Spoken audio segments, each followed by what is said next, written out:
Welcome back to TuddyTalk. This is episode 2 of our 2024 off-season program. I'm Devyn. I'm Gifford. And today we have our top 3 wide receivers each. We're also going to give you our sleepers and finally our top rookie wide receiver for this year in fantasy football. Yes, we will. Let's get right into it.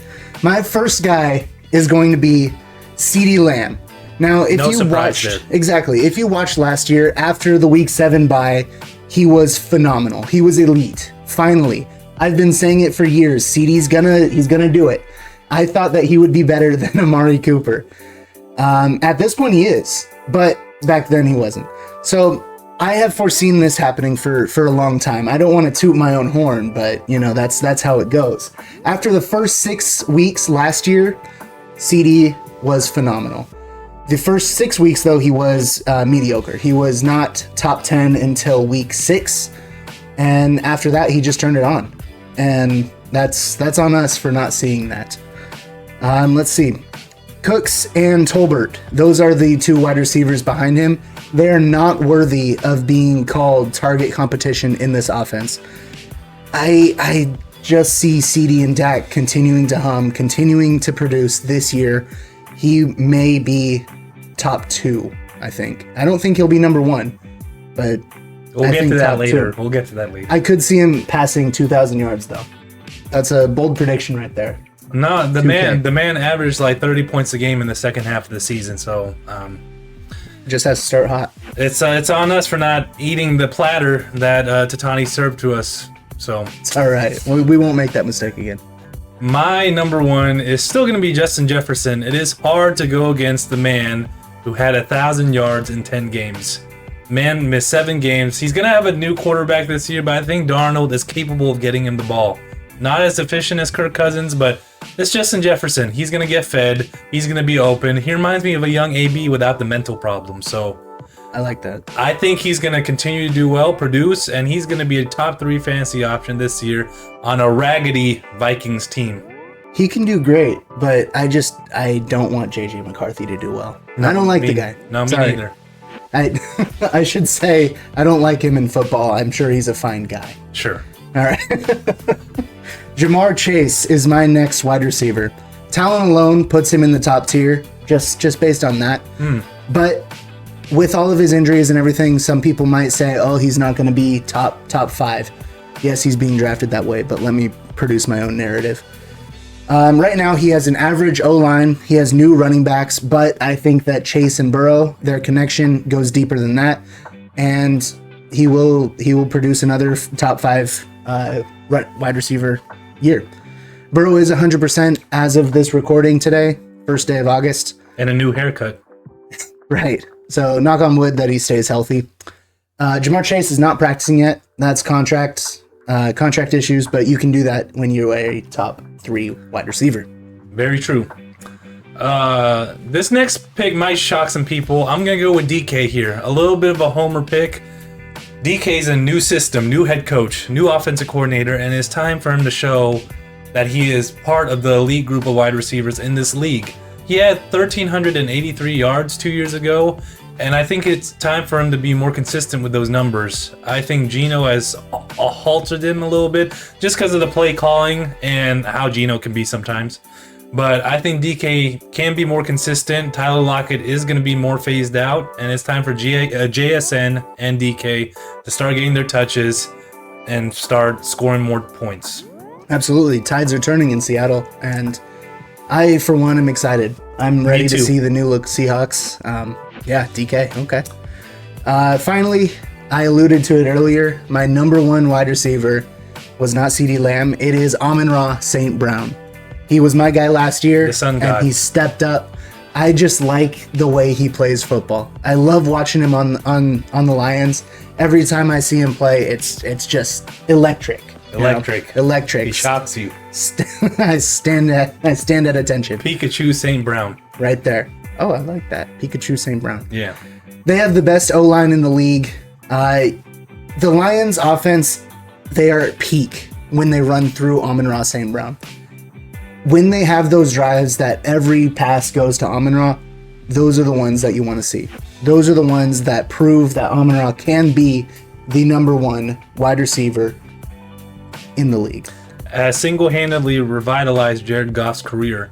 The Rams shipped him off to Detroit as a prank. They're like, haha, we're done with you. Bye-bye. And we're all stepped up. They played themselves. Wide receiver 4 last year, and he had top 5 touchdowns, yards, and receptions. I think he can do it again this year and be even better. Very fair. My last pick here is going to be a little bit of a shocker. It is not going to be Tyreek Hill.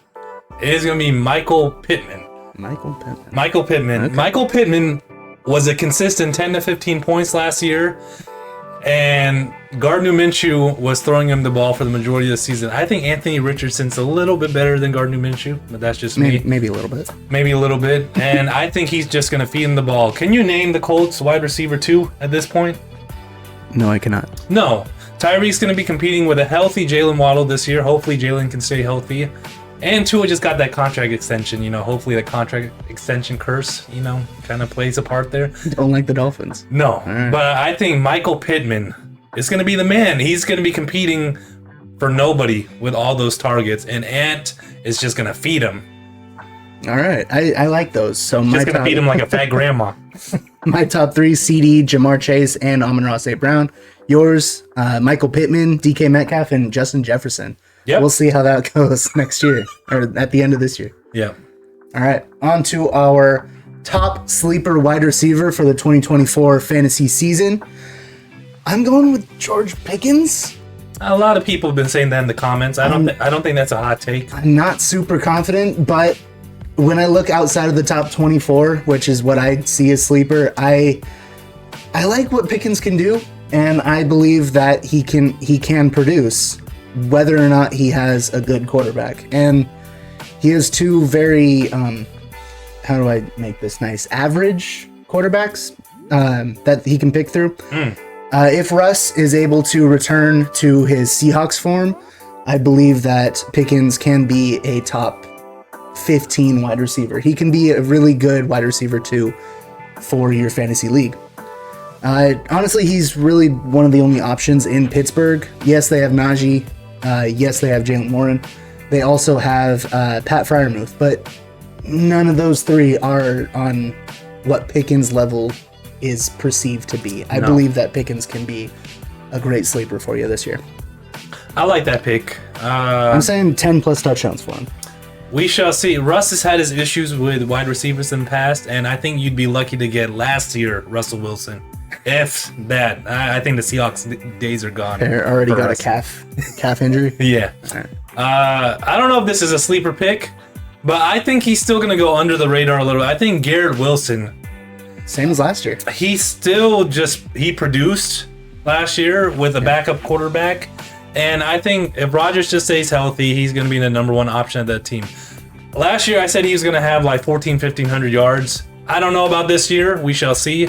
But I think Garrett Wilson is too talented not to be slept on here. So I think he's going to be slept on in the draft. There's other wide receivers obviously rated higher than him, and he's going to go under the radar. I think if Aaron Rodgers starts going on all his podcasts and starts talking up the Jets offense, he's probably going to start climbing. So for sure. Better hope that he doesn't. They had a little argument in training camp already, though, so we'll see. They haven't kept up with the Jets too much. I'm not a... Oh, they were on Hard Knocks. They were on Hard Knocks last year, so... Right. Yeah. All right, moving on finally to our top wide receiver rookie of the 2024 fantasy season. No surprises here. Mine is going to be Marvin Harrison Jr. Apple's in the background. Kyler and Marv. God, right. Are you and Brittany and Apple who? I think Devyn and Apple are linking up. No, I can't trust Apple anymore. Okay. In the Big Ten history, Big Marv, is that what his nickname is? I don't know, I'm going with it. Marvin Harrison Jr., he tied for 6th in career touchdowns in the Big Ten. That's 31 in the past 3 years. That's really good, if you can't tell. In the past 2 years, 22 and 23, he had 14 touchdowns in each year, and that is the top in the Big Ten. He is a unanimous All-American wide receiver 2 years in a row, and I think the Cardinals are going to show why they picked him 4th overall. Kyler and Marvin Harrison Jr., I said it in the last episode, I'll say it now. They're going to be a fantastic duo for the next few years. Honestly, Michael Wilson, Greg Dortch, Zay Jones, let's see, Chris Moore, and Zach Pascal. Ew. Those are the wide receivers on that depth chart. I just don't see any competition for the rookie phenom. Moving over to tight end, Trey McBride is there. He's legit. I can see big year from him, but Marvin Harrison Jr. is just going to be that guy in Arizona, and I think that's the defibrillator that they needed. They needed a jump start. They needed to reset everything, and that's what he's going to do. O-line is bottom 5, like I mentioned before. So Harrison will have to be a security blanket, like it or not. Kyler is always going to have a 2-to-1 touchdown to interception ratio, so I think that he will be feeding Marvin Harrison a lot. Marvin Harrison Jr., I should say. Junior's gonna really have to play like when D-Hop was there to be effective, but we shall see. He can do it. My pick is gonna be Keon Coleman. I like it. Florida State Seminole. I think Keon Coleman is gonna be wide receiver 1 off rip. I don't think Curtis Samuel can compete. And I think Josh Allen got to throw to somebody. I mean, fuck, it's Josh Allen. So, Keon Coleman, great hands, athletic. I don't know his numbers off the top like this man does, but he's going to be the best wide receiver in the draft this year. And I will not be surprised if people wallow on sleeping on Keon Coleman. I mean, I see a lot of people saying that Josh Allen's going to be an MVP pick this year. If he's going to do that, he needs somebody to throw to. I like the Keon Coleman pick. It's a good one. Awesome.